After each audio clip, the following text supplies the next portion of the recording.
ರೈತ ದೇಶದ ಬೆನ್ನೆಲುಬು ಅಂತಾರೆ. ಜೈ ಜವಾನ್ ಜೈ ಕಿಸಾನ್ ಅಂತಾರೆ, ಸಾಕಷ್ಟು ಅಂತಾರೆ, ಹೊಸ ಹೊಸ ಕಾರ್ಯಕ್ರಮಗಳನ್ನು ಮಾಡ್ತಾರೆ. ಆದರೆ ಅದು ಕೇವಲ ವಾರಕ್ಕೆ 2-3 ದಿನಕ್ಕೆ ಮಾತ್ರ ಸೀಮಿತವಾಗಿದೆ. ನನ್ನ ಅನಿಸಿಕೆ ಏನೆಂದರೆ, ವರ್ಷಾನುಗಟ್ಟಲೆ ಅವರು ಕಷ್ಟಪಟ್ಟು ದುಡಿದಿರುವ ಫಲಕ್ಕೆ ಸರಿಯಾದ ಬೆಲೆ ಸಿಗಲ್ಲ, ಅವರಿಗೆ ಸನ್ಮಾನ ಸಿಗೋದಿಲ್ಲ. ಬರೀ ಅವಮಾನಗಳನ್ನು ಮಾತ್ರ ಎದುರಿಸುತ್ತಿರುವ ಏಕೈಕ ಶ್ರಮಜೀವಿ ಅಂದರೆ ಅದು ರೈತ. ನಮಸ್ಕಾರ, ಎಲ್ಲರಿಗೂ ಮತ್ತೊಂದು ಹೊಸ ವಿಡಿಯೋಗೆ ಸ್ವಾಗತ. ಇವತ್ತೈತಿ ಅಮಾವಾಸ್ಯೆ, ದೇವ್ರಿಗೆ ಹೋಗ್ಬೇಕಾಗಿತ್ತು. ಅದಕ್ಕೆ ಪಟಾಪಟ ಗಾಡಿ ತೊಳೆದ, ಕೂಕಮ್ ಹಚ್ಚೆ, ಆಮೇಲೆ ಬಾಣ ತೋರಿಸಿ ಪೂಜೆ ಮಾಡಿ ಆಮೇಲೆ ನಾವು ಹೊರಟ್ನಿ. ಹೆಂಗಿದ್ರು ಹೋಗೋದಿತ್ತು ದೇವರಿಗೆ. ಹಾಗಾಗಿ ಫಸ್ಟ್ ನಮ್ಮೂರಿನ ಆರಾಧ್ಯ ದೈವ ಮಾಲೇಶ್ವರ ಗುಡಿ ಬಂದು ನಮಸ್ಕಾರ ಮಾಡಿ ಆಮೇಲೆ ಮುಂದಿನ ದೇವರಿಗೆ ಹೋದ್ನಿ. ಗಾಡಿ ಪೂಜೆ ಮಾಡಿದ್ನಿ, ಆದ್ರೆ ಹಾರ ಹಾಕಿರ್ಕಿಲ್ಲ. ಅದಕ್ಕೆ ಹಾರ ತಗೊಂಡ ಗಾಡಿಗೆ ಒಂದು ಸ್ವಲ್ಪ ಎಣ್ಣೆ ಹಾಕ್ಸೊಂಡ ಆಮೇಲೆ ನಾವು ಊರಿಗೆ ಹೊಂಟೆ. ಕೆಸರುಗೊಪ್ಪ ಈ ಒಂದು ಊರ ಕಬಡ್ಡಿಗತ್ತೇಳಿ ಫೇಮಸ್. ಹುಡುಗರಾಗಲಿ ಹುಡುಗಿಯರಾಗಲಿ ಸಾಕಷ್ಟು ದೊಡ್ಡ ಮಟ್ಟದಾಗ ಹೋಗಿ ಈ ಶಾಲೆಯ ಹೆಸರನ್ನು, ಕೀರ್ತಿ ಪತಾಕಿಯನ್ನು ಹಾರಿಸಿ ಬಂದಿದ್ದಾರು. ರನ್ನಿಂಗ್ ರೇಸ್ನಾಗೂ ಸಾಕಷ್ಟು ಬಂಗಾರದ ಪದಕಗಳನ್ನು ಗೆದ್ದುಕೊಂಡು ಬಂದಿದೆ. ಈ ಊರಿನ ಹೆಮ್ಮೆ ಅಂತಲೇ ಹೇಳ್ಬೋದು, ಅಷ್ಟು ಫೇಮಸ್ ಐತಿ ಈ ಊರ. ಚಟ್ಟಿ ಅಮಾವಾಸ್ಯೆ ಅಂದ್ರೆ ನಮಗೆ ನೆನಪಿ ಬರೋದ ತಾಯಿ ಗುಡ್ಡಾಪುರ ದಾನಮ್ಮ ದೇವಿ. ಇಲ್ಲಿಂದನೇ ಅಲ್ಲಿ ನಮಸ್ಕಾರ ಮಾಡುತ್ತಾ. ನಮ್ಮ ಸೈಡ್ ಬೆಳೆಯು ಜಾಸ್ತಿ ಪದಾರ್ಥಗಳು ಅಂದ್ರೆ ಕಬ್ಬ, ಅರಿಶಿನ. ಯಾಕಂದ್ರೆ ಸುತ್ತಮುತ್ತಲ ನದಿ ನೀರಿನ ಅನುಕೂಲ ಐತಿ. ಹಂಗೆ ಸಾಕಷ್ಟು ಫ್ಯಾಕ್ಟ್ರಿಗಳನ್ನ ಒಳಗೊಂಡಿದ್ದ ನಾಡೈತಿ. ಹಾಗಾಗಿ ಜಾಸ್ತಿ ಇದನ್ನು ಬೆಳಿತಾರು. ನಿಮ್ಮೂರ ಕಡೆ ಏನೇನು ಬೆಳಿತಾರಂತ ಕಮೆಂಟ್ ಹಾಕ್ರಿ, ನೋಡೋಣ ನಿಮ್ಮ ಕಡೆ ಏನೇನು ಫೇಮಸ್ ಐತಿ. ಇವತ್ತು ನಾವು ಹೋಗಿದ್ದು ಎಲ್ಲಿ ಅಂದ್ರೆ ಬೆಳಗಾವಿ ಡಿಸ್ಟಿಕ್ ರಾಯಬಾಗ್ ತಾಲೂಕಿನ ಮುಗುಳ್ಕೋಡ ಅಂದ್ರೆ ಜಿಡ್ಗಾ ಮಠ ಅಂತೇಳಿ ಕರೀತಾರು. ಸಾಕಷ್ಟು ಜನ ಮುತ್ಯಾನ ಮುಗುಳ್ಕೋಡ ಅಂತೇಳಿ ಕರೀತಾರೆ ಇದನ್ನು. ಅಮಾವಾಸ್ಯೆನೇ ಇತ್ತು ಹಾಗೂ ಗುರುವಂದನ ಕಾರ್ಯಕ್ರಮ ಅಂತೇಳಿ ಇತ್ತು. ಅದರ ಸಂಬಂಧ ನಾವು ಹೋಗಿದ್ನಿ. ಅಲ್ಲಿ ಸಾಕಷ್ಟು ಜನ ಬರೋದ್ರಿಂದ ಫುಲ್ ಸೆಕ್ಯೂರಿಟಿ, ಟೈಟ್ ಸೆಕ್ಯೂರಿಟಿ ಮಾಡಿದ್ರು. ಆರ್ಮಿ, ಪೊಲೀಸ್ ಎಲ್ಲ ಇಲಾಖೆದವರು ಬಂದಿದ್ರು. ಯಾಕಂದ್ರೆ 3 ದಿನ ಕಾರ್ಯಕ್ರಮ ಇತ್ತು ದೊಡ್ಡ ಮಟ್ಟದಾಗ. ಯಾವುದು ಕುಂದು ಕೊರತೆ ಬರದಂಗೆ, ಯಾವುದು ಜಗಳ ಅಲ್ಲದಂಗೆ ನೋಡ್ಕೊಳಕ ಫಸ್ಟಿಗೆ ಹೋಗಿ ಕಾಯಿ ತೊಗೊಂಡು ಆಮೇಲೆ ನಮ್ಮಿಂದ ಏನಾದರೂ ಸಹಾಯ ಆಗಲಿ ಅಂತೇಳಿ ಇಂಡೈರೆಕ್ಟ್ ರೂಪದಾಗ ಮಠಕ್ಕೆ ಹೋಗಿ ಹಿಟ್ಟಕ್ಕಿ ಕೊಟ್ನಿ, ರವೆ ಮತ್ತು ಬೆಲ್ಲ. ಒಂದು ಕಡೆ ಹೋಗಿ ಇಡಂದ್ರು, ಅದನ್ನು ನಾ ಇಟ್ನಿ. ಸುತ್ತಮುತ್ತ ನೋಡಿನಿ, ಸಾಕಷ್ಟು ಜನ ಹಿಟ್ಟಕ್ಕಿ ಕೊಟ್ಟಿದ್ರು. ಹಿಟ್ಟಕ್ಕಿ ಏನಂದ್ರೆ ಈಗ ನಾವು ದಿನನಿತ್ಯ ಅಲ್ಲಿ ಏನು ಅನ್ನ ದಾಸೋಹ ಮಾಡ್ತಾರಲ್ಲ, ಅದಕ್ಕೆ ಬೇಕಾಗಿರೋ ಪದಾರ್ಥಗಳನ್ನ ಹಿಟ್ಟಕ್ಕಿ ಅಂತಾರು. ಮತ್ತು ಸಾಕಷ್ಟು ಜನ ಬಂದು ಇಲ್ಲಿ ಕೊಟ್ಟು ಹೋಗ್ತಾರು. ಯಾಕಂದ್ರೆ ಇಲ್ಲಿ ಸಾವಿರಾರು ಸಂಖ್ಯೆಯಲ್ಲಿ ಜನರು ಬಂದು ದಿನ ದಾಸೋಹ ಇರ್ತೈತಿ. ಹಿಂಗಾಗಿ ಅವ್ರಿಗೆ ಯಾವುದೂ ತೊಂದರೆ ಬರಬಾರ್ದು ಅಂಥೇಳಿ ಹಿಂಗೆ ಸ್ಟೋರ್ ಮಾಡಿ ಇಟ್ಟಿರ್ತಾರು. ಯಾವುದೇ ಭಕ್ತರು ಬಂದು ಕೊಟ್ರು ಇಲ್ಲಿ ತಂದು ಇಟ್ಟಿರ್ತಾರು. ಮಠನ ಆಗಲಿ ಅಥವಾ ಬೇರೆ ಯಾವುದಾದ್ರೂ ಸಹಾಯ ಮಾಡೋ ಕೇಂದ್ರ ಆಗಲಿ, ಅದನ್ನು ಚಲೋ ರೀತಿಯಿಂದ ಬಳಸ್ಕೊಂಡ್ರೆ ಜನನೂ ಅದನ್ನು ದೊಡ್ಡ ಮಟ್ಟಕ್ಕೆ ಕರ್ಕೊಂಡು ಹೋಗ್ತಾರು ಮತ್ತು ದೊಡ್ಡ ಯಶಸ್ಸು ಸಿಗ್ತೈತಿ. ಸುತ್ತಮುತ್ತಲಿನ ಊರ ಮತ್ತು ತಾಲೂಕುಗಳಲ್ಲಿ ಇದ ದೊಡ್ಡ ಮಠ. ಯಾಕಂದ್ರೆ ಸೆಂಟ್ರ್ ಪ್ಲೇಸ್ ಐತಿ. ಸಾಕಷ್ಟು ಭಕ್ತರು ಬಂದು ಇಲ್ಲಿ ಭೇಟಿ ಕೊಡ್ತಾರು ಮತ್ತು ತಮ್ಮ ಕೈಲಾದಷ್ಟು ಸಹಾಯ ಮಾಡ್ತಾರು. ಬರ್ರಿ, ನಿಮ್ಗೊಂದಿಷ್ಟು ವಿಶೇಷತೆಯನ್ನು ಹೇಳ್ತೀನಿ ಇಲ್ಲಿನ ಸ್ಥಳಗಳ ಬಗ್ಗೆ.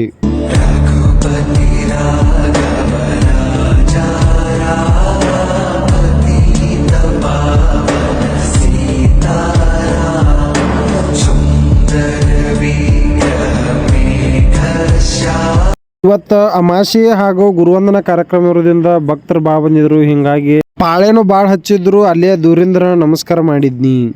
ಎಲ್ಲ ವಿಷಯದಾಗೂ ಟೆಕ್ನಾಲಜಿ ಭಾಳ ಅಂದ್ರೆ ಭಾಳ ಮುಂದುವರೆದೈತಿ. ನೋಡ್ಬೋದು ನೀವು. ತಂದಿರುವ ಕಾಯಿಯನ್ನು ಒಡಿಸ್ಕೊಂಡು ಅದ್ರದ ನೀರು ಕುಡಿದ್ನಿ. ಆಮೇಲೆ ಇದು ಏನು ನೋಡತ್ತೀರಿ ಪವಾಡ ಅಂತೇಳಿ ತಿಳ್ಕೊರಿ. ಯಾಕಂದ್ರೆ ಯಾವಾಗಲೂ ಕಂಟಿನ್ಯೂ ಆಗಿ ತೂಗ್ತಾನೆ ಇರ್ತೈತಿ. ಈ ತೊಟ್ಲ, ಬೆಳ್ಳಿ ತೊಟ್ಲ ದೇವ್ರಿದಾನ ಅಂತೇಳಿ ತೋರಿಸ್ಕೊಡುವಂಥ ಸ್ಥಳ ಐತಿ ಇದು. ಗಾಳಿ, ಬಿಸಿಲು, ಮಳೆ ಏನೋ ಇದ್ರೂ ಸೈಲೆಂಟಾಗಿ ತೂಕೋತ ಇರ್ತೈತಿ. ಈ ಹಿಂದ್ಗಡೆ ನಿಂತಿರೋ ಕಾರಿನ ಬಗ್ಗೆನೂ ಒಂದು ಪವಾಡದ ಕಥೆನ ಐತಿ, ಕೇಳ್ರಿ. ಒಮ್ಮೆ ಸಿದ್ದರಾಮೇಶ್ವರ ಸ್ವಾಮಿಗಳು ಈ ಅಂಬಾಸಿಡರ್ ಕಾರನ್ನು ತೆಗೆದುಕೊಂಡು ಕಾರ್ಯಕ್ರಮ ಒಂದರಕ್ಕೆ ಹೋಗಿರುತ್ತಾರೆ. ಇನ್ನೂ ಕಾರ್ಯಕ್ರಮದ ಸ್ಥಳ ದೂರ ಇರುವಾಗಲೇ ಅರ್ಧದಲ್ಲಿಯೇ ಪೆಟ್ರೋಲ್ ಖಾಲಿಯಾಗಿ ಕಾರು ನಿಂತು ಬಿಡುತ್ತೆ. ಸಿದ್ದರಾಮೇಶ್ವರ ಸ್ವಾಮಿಗಳು ಚಾಲಕನಿಗೆ ಯಾಕೆ ಮಾರ್ಗದಲ್ಲಿ ನಿಂತು ಹೋಗಿದೆ ಕಾರು ಅಂತ ಕೇಳಿದಾಗ, ಅಪ್ಪಾಜಿಯವರೇ ಪೆಟ್ರೋಲ್ ಖಾಲಿಯಾಗಿದೆ ಅದಕ್ಕೆ ನಿಂತಿದೆ ಎಂದು ಹೇಳುತ್ತಾರೆ.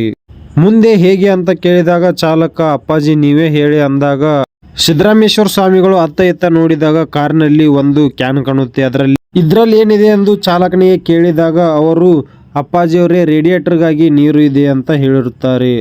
ಹಾಗಾದರೆ ಚಲೋನೂ ಆಯಿತು, ಅದನ್ನು ಕ್ಯಾನ್ ನನ್ನ ಕೈಯಾಗ ಕೊಡು ಅಂತ ಹೇಳಿ ಅಪ್ಪಾಜಿಯವರು ಒಂದು ಸಲ ಕಣ್ಣು ಮುಚ್ಚಿ ತೆಗೆದು ಚಾಲಕನಿಗೆ ಈ ನೀರನ್ನು ಪೆಟ್ರೋಲ್ ಟ್ಯಾಂಕಿಗೆ ಹಾಕು ಎಂದು ಹೇಳಿರುತ್ತಾರೆ.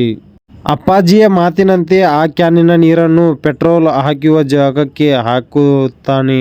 ನಂತರ ಬಂದು ಕಾರ್ ಸ್ಟಾರ್ಟ್ ಮಾಡುತ್ತಾನೆ. ಆಗ ಕಾರ್ ಸ್ಟಾರ್ಟ್ ಆಗಿ ಬಿಡುತ್ತೆ. ಅರ್ಧಕ್ಕೆ ನಿಂತಿರುವ ವಾಹನಕ್ಕೆ ನೀರನ್ನು ಹಾಕಿ ಪೆಟ್ರೋಲನ್ನಾಗಿ ಮಾಡುವುದಂತೆ ಅಪ್ಪಾಜಿಯವರು ಪವಾಡವನ್ನು ಮಾಡಿದ್ದಾರೆ ಮತ್ತು ಸರಿಯಾದ ಸಮಯಕ್ಕೆ ಹೋಗಿ ಇದ್ದಾರೆ ಕಾರ್ಯಕ್ರಮಕ್ಕೆ. ಆಮೇಲೆ ತೇರಿಗೆ ನಮಸ್ಕರಿಸಿ ನಂತರ ಅಲ್ಲಿರುವ ಎಲ್ಲ ದೇವರಿಗೂ ನಮಸ್ಕರಿಸಿ ಆಮೇಲೆ ಮುಂದೆ ಹೋದೆ.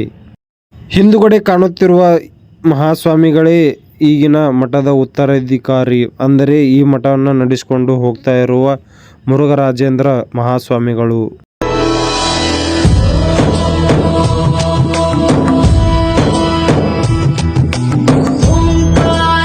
सृष्टिसारं विधिलिखितं मोक्षदक्षं सुभिक्षं सङ्गाङ्गं दिव्यलिङ्गं गजमुखविनुतं सान्नपूर्णा समक्षम्. ಈ ಮಠದಾಗಿದ್ದೊಂದು ನೋಡಿ ಭಾಳ ಅಂದ್ರೆ ಭಾಳ ಖುಷಿ ಆಯ್ತು. ಯಾಕಂದ್ರೆ ಬಡ ವಿದ್ಯಾರ್ಥಿಗಳಿಗೆ ಯಾರೂ ಸಹಾಯ ಮಾಡೋಕ್ಕೆ ಮುಂದಾಗಲ್ಲ. ಹಿಂಗಿಟ್ರೆ ಇಲ್ಲಿ ಜಾಸ್ತಿ ಜನ ಭಕ್ತರು ಬಂದವ್ರೆ ಯಾರಾದರೂ ಹಾಕ್ತಾರು ಮತ್ತು ಅವ್ರಿಗೆ ಮುಂದಿನ ಭವಿಷ್ಯಕ್ಕೆ ಒಳ್ಳೆಯ ಅನುಕೂಲ ಆಗ್ತೈತಿ. ನನ್ನಿಂದ ಆಗುವ ಸ್ವಲ್ಪ ಸಹಾಯವನ್ನು ನಾನು ಮಾಡಿದ್ದೀನಿ. ನೀವು ಯಾರಾದರೂ ಇದ್ದರೆ ಮಾಡಿ. ಯಾಕಂದ್ರೆ ಬಡ ವಿದ್ಯಾರ್ಥಿಗಳು ಯಾರೂ ಮುಂದಾಗಲ್ಲ ಅವ್ರ ಭವಿಷ್ಯಕ್ಕೆ. ಇದರಿಂದ ಆದರೂ ಅವ್ರಿಗೆ ಒಂದು ಸ್ವಲ್ಪ ಸಹಾಯ ಆಗಲಿ.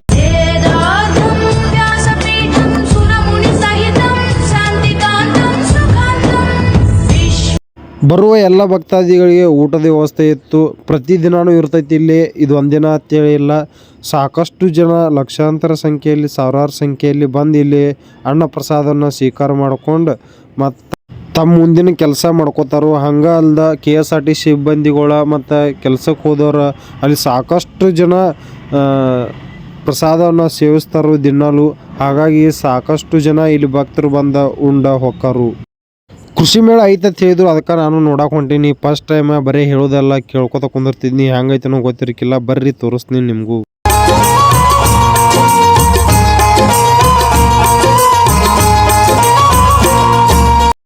ರೈತರಿಗಾಗಿ ಮೇವು ಕಡಿಯಲು ಅನುಕೂಲಕರವಾಗುವಂತೆ ಮಷಿನ್ ಸೌಲಭ್ಯ ಇರುವ ಯಂತ್ರೋಪಕರಣಗಳು ಬಂದಿದ್ದವು.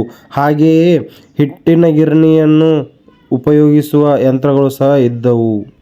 ನಮ್ಮೂರಿನ ಸಾಯಿ ಎಂಟರ್ಪ್ರೈಸಸ್ ರವರ ಈ ಯಂತ್ರೋಪಕರಣಗಳು ಇಲ್ಲಿದ್ದವು. ನಮ್ಮೂರಿನವರು ಏನಾದರೂ ವಿಶೇಷತೆ ಇದ್ದಿದ್ದರೆ ನಮಗೂ ಇಲ್ಲಿ ಖುಷಿ ಆಗುತ್ತದೆ, ನಮ್ಮ ಊರಿನ ಬಂದಿದ್ದು ಅಂತ. ಹಾಗಾಗಿ ಸಾಕಷ್ಟು ನಮ್ಮೂರಿನ ಯಂತ್ರೋಪಕರಣಗಳು ಇಲ್ಲಿ ಕೃಷಿ ಮೇಳದಲ್ಲಿ ಇದ್ದಿದ್ದನ್ನು ನೋಡಿ ತುಂಬ ಖುಷಿಯಾಯಿತು. ನಮ್ಮ ಸೈಡ್ ಜಾಸ್ತಿ ಕಬ್ಬು ಬೆಳೆದ್ರಿಂದ ಎಲ್ಲರೂ ಕಬ್ಬಿನ ಔಷಧಿಗಳ ಬೀಜಗಳ ಮತ್ತು ಅದಕ್ಕೆ ಬೇಕಾಗೋ ಗೊಬ್ಬರಗಳ ಮತ್ತು ಜಾಸ್ತಿ ಗಣಿಕೆ ಆಗುವಂಥ ಔಷಧಗಳ ಮತ್ತು ಅವರ ಬೆಳೆದಿರುವಂಥ ಇಲ್ಲಿ ಅವು ತಂದಿದ್ರು. ಎಷ್ಟು ಇಳುವರಿ ಜಾಸ್ತಿ ಬರ್ತೈತಿ ಮತ್ತು ಗಣಿಕೆ ಪ್ರಮಾಣ ಹೆಚ್ಚಾದತಿ ಅಷ್ಟು ರೈತರಿಗೆ ಲಾಭ ಆದತಿ. ಹೀಗಾಗಿ ಕೃಷಿ ಮೇಳದಾಗ ಜಾಸ್ತಿ ಅವರಿಗೆ ಅನುಕೂಲಕರವಾಗುವಂಥ ಅರಿಶಿನ, ಕಬ್ಬು, ಮೆಕ್ಕೆಜೋಳ ಎಲ್ಲ ಥರದ ಪದಾರ್ಥಗಳದ ಔಷಧಗಳ ಗೊಬ್ಬರಗಳ ಇಲ್ಲಿ ನೋಡಕ್ಕೆ ಇದ್ದು. ಡ್ರೋನ್ ಸಹಾಯದಿಂದ ಯಾವ ಥರ ಔಷಧಿ ಹೊಡಿತಾರೆ ಅನ್ನೋದು ಹೇಳಕ್ಕೆ ಇಲ್ಲಿ ಇದು ಇಟ್ಟರು. ಭಾಳ ಅಟ್ರಾಕ್ಟಿವ್ ಆಗಿ ಕಾಣತ್ತಿದ್ದ. ರೈತರಿಗೆ ಅನುಕೂಲಕರವಾದ ಗಳೆ ಹೊಡಿ ಮಷೀನ, ರೂಟರ್ ಮಷೀನ ಮತ್ತು ರಾಶಿ ಮಷೀನ ಮತ್ತು ಟ್ಯಾಕ್ಟರ್ಗಳು ವಿವಿಧ ಥರದಲ್ಲಿ ಎಲ್ಲ ಥರದೊಳಗೂ ಇದ್ದು ಇಲ್ಲಿ ನೋಡಕ್ಕೆ. ಒಬ್ರು ಯೂಟ್ಯೂಬ್ ಚಾನಲ್ದವ್ರ ಅಕ್ಕಾಗ ಪ್ರಶ್ನೆ ಕೇಳತ್ತಿದ್ರು, ಯಾವ ಥರ ಬೆಳೆಗಳಿಗೆ ಆತತಿ ಹೆಲ್ಪ್ ಹೇಳತ್ತೇಳಿ. ಅದಕ್ಕೆ ನಾನು ಇಲ್ಲೇ ಕೇಳ್ಕೊತ ನಿಂತಿದ್ನಿ. ಅಕ್ಕ ಎಕ್ಸ್ಪ್ಲೇನ್ ಮಾಡತ್ತಿದ್ರು ಯಾವ ಥರ ಅಂತ.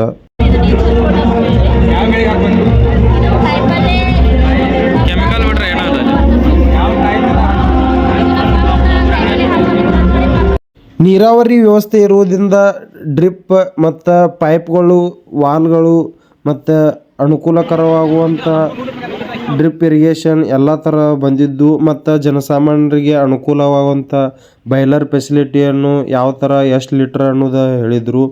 ಮತ್ತು ಫ್ಲವರ್ಸ್ ಬಂದಿದ್ದು ಮತ್ತು ಕಾರಾಕುಟ ಮಷೀನ, ಸೋಲಾರ್ ಪ್ಲಾನೆಟ ಎಲ್ಲ ಥರ ವೆರೈಟಿ ಇಲ್ಲಿ ನೋಡೋಕೆ ನಮಗೆ ಸಿಕ್ಕು. ಮತ್ತು ಸಾಕಷ್ಟು ಜನ ಪರ್ಚೇಸು ಮಾಡತ್ತಿದ್ರು. ಎಣ್ಣೆ ಹೊಡಿ ಮಷಿನ್ ಸಹ ಇಲ್ಲಿ ಇತ್ತು.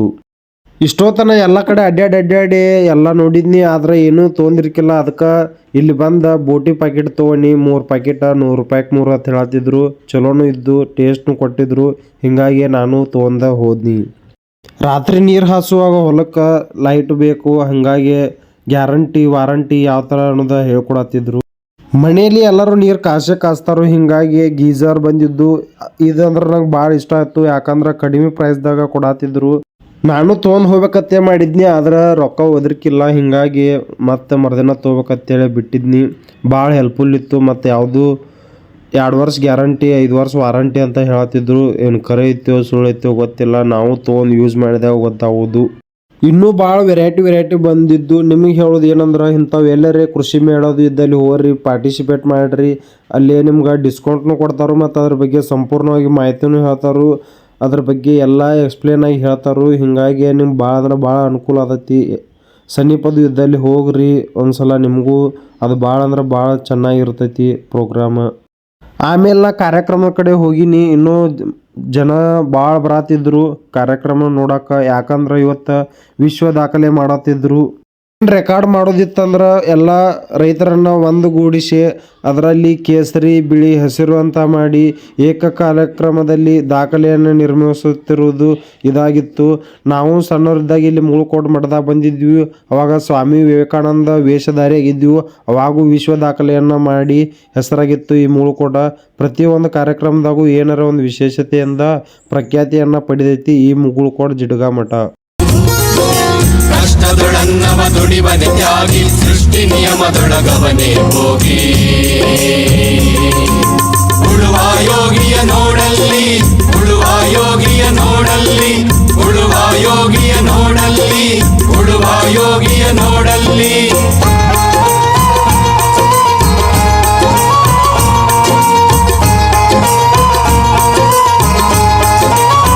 ಆಮೇಲೆ ಮುರುಘರಾಜೇಂದ್ರ ಮಹಾಸ್ವಾಮಿಗಳು ಹೆಲಿಕಾಪ್ಟರ್ ಮೂಲಕ ಪುಷ್ಪಾರ್ಚನೆ ಮಾಡುವುದರ ಮೂಲಕ ಕಾರ್ಯಕ್ರಮವನ್ನು ಆರಂಭಿಸಿದರು. ನಮ್ಮ ಸಂತೋಷ, ನಮ್ಮ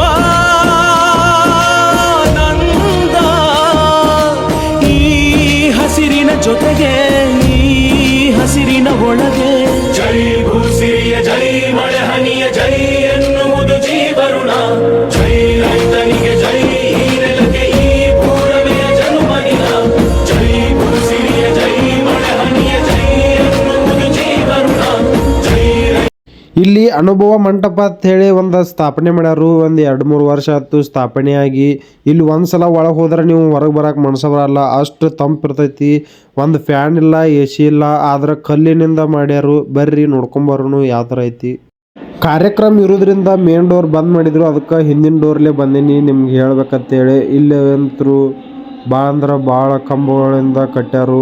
ಹಳಿ ವಾಸ್ತುಶಿಲ್ಪಗಳು ಯಾವ ಥರ ಕೆತ್ತನೆ ಮಾಡ್ಯಾರು, ಹಂಗೆ ಇದನ್ನು ಕೆತ್ತನೆ ಮಾಡಿದಾರು. ಬ್ಯಾಸಿಗ್ಯಾಗಂತರೂ ಇಲ್ಲಿ ಬರ್ಬೇಕು ನೋಡು, ಭಾಳ ಅಂದ್ರೆ ಭಾಳ ಇಷ್ಟ ಆಗ್ತೈತಿ. ನಿಮಗಂತರೂ ಬಿಟ್ಟು ಬರಕ್ಕೆ ಮನಸ್ಸು ಬರಲ್ಲ, ಅಷ್ಟು ತಂಪಿರ್ತೈತಿ ಇಲ್ಲಿ. ಒಳಗಡೆನೂ ಊಟದ ವ್ಯವಸ್ಥೆ ಇತ್ತು ಸಿಬ್ಬಂದಿಗಳಿಗೆ ಮತ್ತು ಪೊಲೀಸರಿಗೆ ಮತ್ತು VIP ಗಳಿಗೆ, ಹಿಂಗೆಲ್ಲ ಥರ ಇತ್ತು. ಹಾಗಾಗಿ ನಾನು ಒಂದು ಸ್ವಲ್ಪ ಊಟ ಮಾಡಿ ಬನ್ನಿ. ಇವರ ನೋಡ್ರಿ ಪವಾಡ ಪುರುಷ ಸಿದ್ದರಾಮೇಶ್ವರ ಸ್ವಾಮಿಗಳ. ಇವರ ತಪಸ್ಸು ಮತ್ತು ಪವಾಡದಿಂದನ ಈ ಮಠ ಇಷ್ಟು ದೊಡ್ಡ ಹೆಸರಿಗೆ ಕಾರಣ ಆಗೈತಿ. ದಂಡಪಾಣಿವಾದಿಕಾರಣಂ ಶ್ಯಾಮಕಾಯಮಾದಿದೇವಮಕ್ಷರಂ ನಿರಾಮಯಂ ಭೀಮವಿಕ್ರಮಂ ಪ್ರಭುಂ ವಿಚಿತ್ರತಾಂಡವ ಪ್ರಿಯಂ ಕಾಶಿಕಾಪುರಾದಿ. ಟೈಮು ಭಾಳ ಆಗಿತ್ತು, ಮನೆಗೆ ಹೋದ್ ಲೇಟ್ ಆಗ್ತೈತೆ ಅಂತ ಹೇಳಿ ನಾ ಮನೆಗೆ ಹೊಂಟ್ನಿ. ಈಗ ಆ್ಯಕ್ಚುಲಿ ಕಾರ್ಯಕ್ರಮ ಸ್ಟಾರ್ಟ್ ಆಗೋದಿತ್ತು, ನಾನು ನೋಡೋಕ್ಕಾಗಲಿಲ್ಲ. ಮತ್ತು ರಾತ್ರಿ ವೇಳೆ ಭಾಳ ಆಗ್ತೈತೆ ಅಂತ ಹೇಳಿ ದೊಡ್ಡ ಕಾರ್ಯಕ್ರಮದಿಂದ ಜನರಿಗೆ ಖುಷಿ ಆತ್ರ. ಇವ್ರಿಗೆ ಹೊಟ್ಟೆ ತುಂಬ್ಕೊಳಕ್ಕೆ ಇದು ಒಂದು ಚಲೋ ದಿನ ಇರ್ತೈತಿ. ಯಾಕಂದ್ರೆ ಸಾಕಷ್ಟು ಜನ ಬಂದಿರ್ತಾರು, ವ್ಯಾಪಾರ ಆಗ್ತೈತಿ ಅಂತಾರು. ಇದು ಒಂದು ಉತ್ತಮ ಸಾಧನೆ ಮಾಡೈತಿ. ಅದೇನಂದ್ರೆ ನಮ್ಮ ದೇಶಕ್ಕೆ ನಂಬರ್ 1 ಸ್ಥಾನ ತಂದು ಕೊಟ್ಟೈತಿ ಈ ಬಿಸ್ನಾಳ್ ಊರ. ನಾವು ಹೋಗೋ ರೂಟ್ನ್ಯಾಗ ಇದು ಊರಿತ್ತು, ಅದಕ್ಕೆ ನಿಮ್ಗೆ ಹೇಳ್ಬೇಕಂತೇಳಿ ನಾ ಬನ್ನಿ. ಈ ಹಿಂದ್ಗಡೆ ಏನು ನೋಡ್ತಾ ಇದ್ದೀರಲ್ಲ, ಇದು ನಮ್ಮ ದೇಶದಲ್ಲಿ ಅತಿ ಹೆಚ್ಚು ಹಾಲು ಉತ್ಪಾದನೆ ಘಟಕದಲ್ಲಿ ದೇಶಕ್ಕೆ ನಂಬರ್ 1 ಸ್ಥಾನದಲ್ಲಿ ಬಂದಿದೆ. ಸೆಕೆಂಡ್ ರಾಜಸ್ಥಾನ, ಗುಜರಾತ್ ಬಂದಿದೆ. ಗೊತ್ತಿಲ್ಲ. ಆದರೆ ನಮ್ಮೂರ ಕಡೆ ಇರೋದು ಇದು ನಮಗೆ ತುಂಬ ಹೆಮ್ಮೆಕರ ವಿಷಯ. ಅದು ನಮ್ಮೂರ ಸಮೀಪನ ಐತಿ. ಈ ಸಣ್ಣ ಗ್ರಾಮದಾಗ ಇನ್ನೂ ಹೆಚ್ಚಿನ ಮಟ್ಟದಲ್ಲಿ ಬೆಳೀಲಿ ಅಂತೇಳಿ ನಾನು ಕೇಳ್ಕೊತೀನಿ. ಸೈನಿಕರೆಲ್ಲ ಬಿತ್ತುಳುವುದನವ ಬಿಡುವುದೇ ಇಲ್ಲ, ಬಿತ್ತುಳುವುದನವ ಬಿಡುವುದೇ. ಹಾಗೆ ದಾರಿ ಹೋಗೋ ಹೊತ್ನಾಗ ಲಕ್ಕಮ್ಮಾಯಿ ಗುಡಿ ನೋಡಿನಿ, ಮತ್ತು ಅಲ್ಲೇಟ್ ನಮಸ್ಕಾರ ಮಾಡೀನಿ. ಹೆಂಗಿದ್ರು ಅಮಾಸೆ ಇತ್ತು. ಇಲ್ಲಿ ಪ್ರತಿ ಅಮಾಸೆಗೊಮ್ಮೆ ಸಾಕಷ್ಟು ಜನ ಬೇರೆ ಬೇರೆ ಊರಿಂದ ಬರ್ತಾರು. ಇಲ್ಲಿ ಅನ್ನದಾಸೋಹ ವ್ಯವಸ್ಥೆನೂ ಇರ್ತೈತಿ ಮತ್ತು ಅಂಬಲಿ ವ್ಯವಸ್ಥೆನೂ ಇರ್ತೈತಿ. ಬಂದು ಭಕ್ತರ ಕುಡಿದ ಕೂತ ಮತ್ತು ತಮ್ಮ ಮನೆಗೆ ಹೋಗ್ತಾರು.